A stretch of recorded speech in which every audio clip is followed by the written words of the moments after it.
What up? It's your boy Shake. It's August 15th and it's a weekend. We're all clamoring for some 2K22 footage. Usually around this time we have a couple courtside reports. I want to reiterate some of the details that was expressed through Eric Benish in some previous interviews and kind of discuss those with you guys. But I'm going to kick this video off starting with a few screenshots, starting with Kemba Walker. Now on the New York Knicks, which is great because he was born in the Bronx. So I'm pretty sure people are glad to see him home. And then we got DeMar DeRozan. And look at the detail in his face. He even got those pockmarks. There was some questions about whether or not he would fit with the Chicago Bulls lineup. But if you ask me, they came out of free agency pretty good, signing Lonzo Ball and DeMar DeRozan. Can't forget Zach LaVine is on that team, Lauri Markkanen and Nikola Vucevic. That's a young squad with the right chemistry. I think they can do pretty good this year. And speaking of Lonzo Ball, got a nice screenshot of Lonzo. Looks really good. Very realistic. Have to assume these are next-gen screenshots of these players. And there was a couple more things I wanted to update you guys and basically reiterate some of the details of NBA 2K22. Just in case you're a little unfamiliar with some of the things to look forward to. This coming from some interviews from Eric Benish. We all know that there's a new season mode, which allows you to upgrade your My Career player in different ways this year. Eric says that season modes and My Season mode in My Career really gives an opportunity for us to kind of change the archaic rep system and how it's worked for many years in the neighborhood and in the city last year.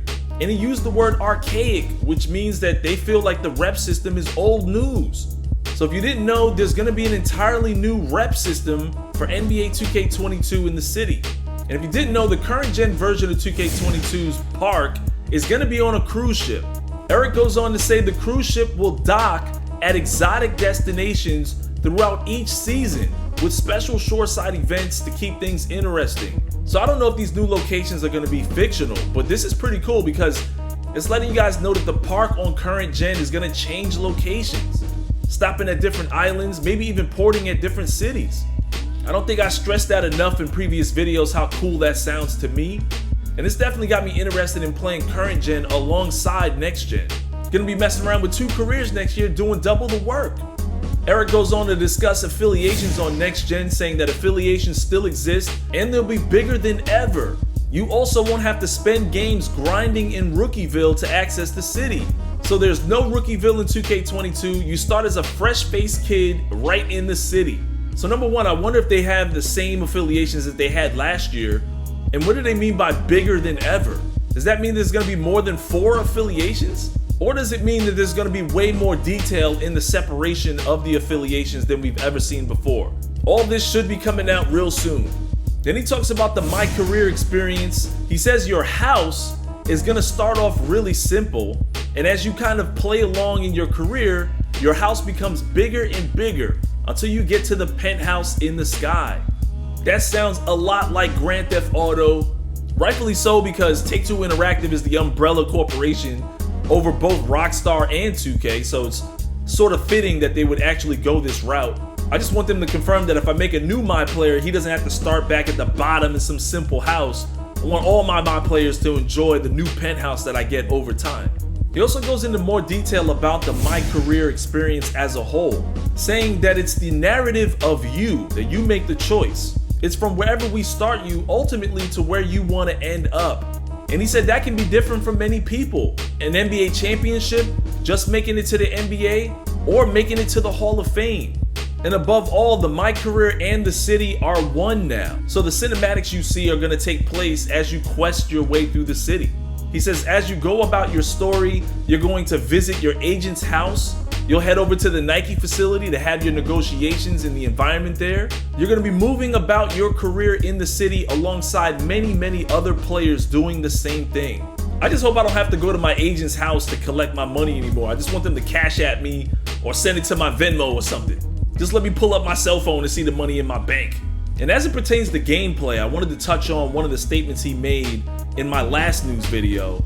Real quick, take a listen. With a very sharp focus on offense and defense and making those components more skill-based and less random animation-based. Users are going to have complete control over layups and dunks. Users are going to have complete control over layups and dunks and And those mechanics, in previous years, you would kind of run towards the basket, you'd press, the shoot button, and something would happen.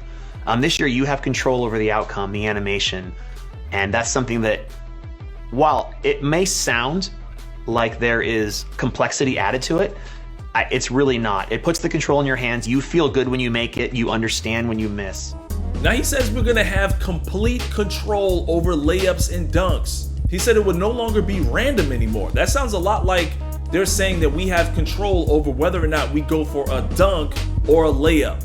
As if we now have a dunk button, dunk command, as opposed to hoping for a dunk animation, you can actually go for the dunk. This is something I asked for way back in 2013 when I had a face-to-face conversation with Mike Wang, and they said that it couldn't be done. It was too wild and crazy. People were just missing dunks. This does have the potential for a lot of bloopers, a lot of people misjudging the space that they have, maybe even the stamina they need to get up in the air and dunk on somebody. I hope this translates to defense and makes defenders feel really good as well, because we try to dunk on a solid defender with low stamina after you did all that dribbling, it just might not work out for you and you might get embarrassed. And last but not least, a feature that I was hoping 2K would consider bringing back is theater mode. They actually had it back in 2K10, 2K11, theater mode for matchmaking games. Basically, you could go back and watch all the buckets you scored in instant replay in an online environment. Some of you guys remember this feature in the Halo series. We also saw it in Call of Duty. On PC, Battlefield players have it. Some of your more modern games like Overwatch still use it. These are online matchmaking games where you can go back and watch an instant replay from different perspectives, different angles. It would work phenomenally for 2K.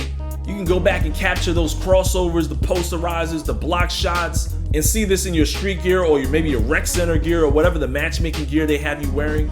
I just thought this would be a phenomenal feature for them to bring back or consider. I spoke about it earlier this year.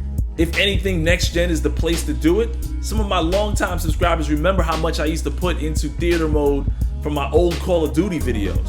So obviously this would be a great feature for content creators and future content creators. So anyways, it's your boy Shake. Let me know what you guys thought of this update in the comment section below.